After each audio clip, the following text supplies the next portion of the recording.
ছেলে হয়ে জন্মানো মানে হাজারো কষ্ট বুকে চেপে সবার সামনে হাসি খুশি থাকা, নিজের স্বপ্নগুলো মাটি দিয়ে পরিবারের স্বপ্ন পূরণ করা।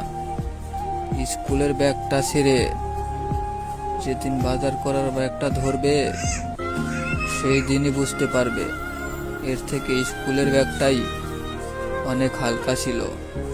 সব মেয়েরাই যদি লোভী হতো তাহলে আমাদের জীবনে সফলতার পিছনে মায়ের কোনো স্যাক্রিফাইস থাকতো না।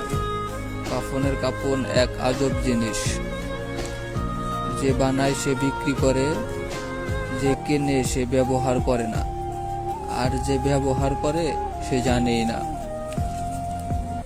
মাটির উপর দাঁড়িয়ে নিজেকে নিয়ে কখনো অহংকার করো না, কারণ যে মাটির উপর দাঁড়িয়ে তুমি অহংকার করবে, মনে রেখো সে মাটিতে তোমাকে একদিন মিশে যেতে হবে।